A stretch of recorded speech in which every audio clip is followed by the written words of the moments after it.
Mulligan Centre du Golf présente la capsule équipement. Mulligan Centre du Golf pour un nouvel élan. C'est le moment de la chronique équipement, toujours en compagnie de Sylvain Raby, maître ajusteur chez Mulligan Centre du Golf. Tu es en forme cette semaine, j'espère? Très en forme. Parce qu'on parle d'ajustement sur mesure. Je pense que c'est ton terrain de jeu depuis plusieurs années. Oui. On a des boîtes de départ devant soi. On va y revenir un peu plus tard pour ce qui est des ajustements précis qu'on peut y apporter. Mais on va parler de l'ABC de l'ajustement. Oui. Comment ça fonctionne, combien de temps ça prend et est-ce que c'est bon pour tout le monde finalement? Écoute, une session d'ajustement va durer environ 1 heure. Puis oui, c'est bon pour tout le monde. Dans le fond, le but, c'est de maximiser ton équipement parce qu'il n'y a personne qui a la même vitesse d'élan, même grandeur, même grosseur de main. Alors, c'est tout ça qu'on met ensemble pour faire un équipement sur mesure qui est parfait. Parle-nous de la procédure quand il y a un golfeur ou une golfeuse se présente. Écoute, on marche sur rendez-vous, on amène l'équipement qu'il possède présentement, on s'installe dans nos moniteurs. C'est G-Quad, je collecte toutes les données.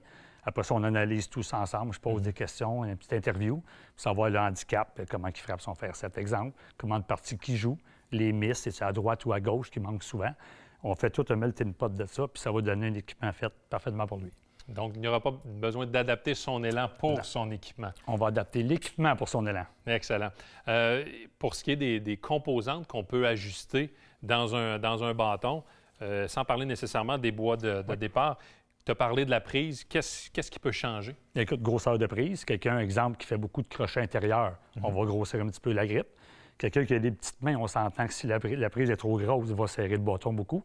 On va toujours sur mesure par rapport aux doigts. Après ça, les bons golfeurs, je travaille trajectoire de balle. Quelqu'un qui fait beaucoup de crochets extérieurs, on rapetisse la grippe. La fameuse slice? Oui, quelqu'un qui met, mettons, une grippe jumbo puis qui slice de plus en plus, la raison est là aussi. Il y a le mouvement, mais il y a la grosseur de la grippe. Il y a la tige, le poids de la tige. Quelqu'un qui n'a pas beaucoup d'auteur, on met une tige qui est plus légère. On va monter la hauteur de balle.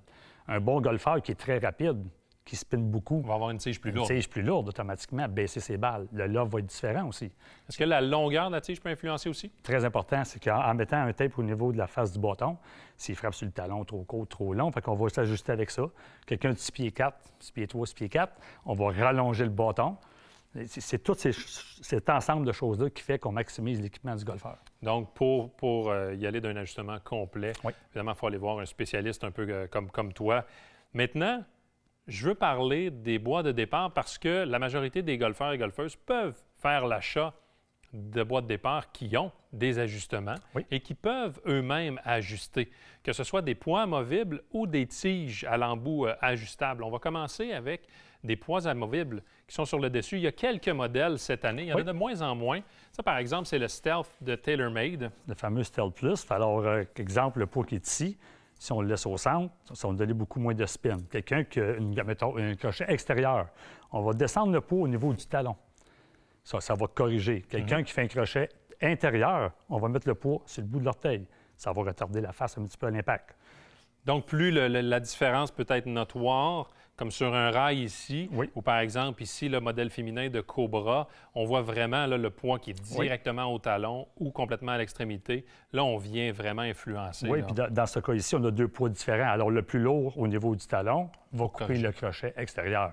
Et le poids le plus lourd à l'extrémité va faire lever les balles. Il va le faire lever les balles et aussi maximiser le moment d'inertie, stabiliser la tête.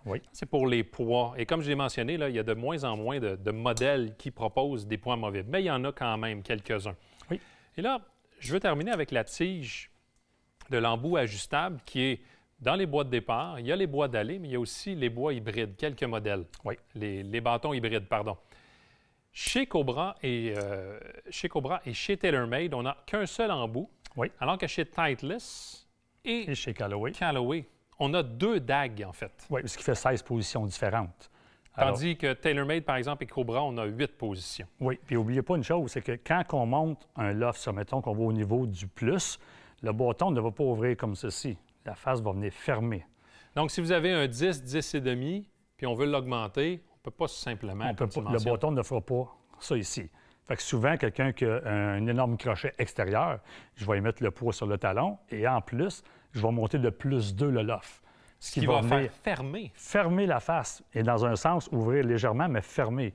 Et c'est l'inverse aussi. Si vous avez un 9 ou un 10 et que vous voulez baisser, nécessairement, vous allez baisser l'angle d'envol, oui. Ce qui va ouvrir la taille. Ouvrir la face. Ce qui va accentuer le crochet extérieur. Les deux axes, là, de façon géométrique, fonctionnent ensemble. On n'a pas le choix. Oui, puis chez Callaway, on a 2 dagues.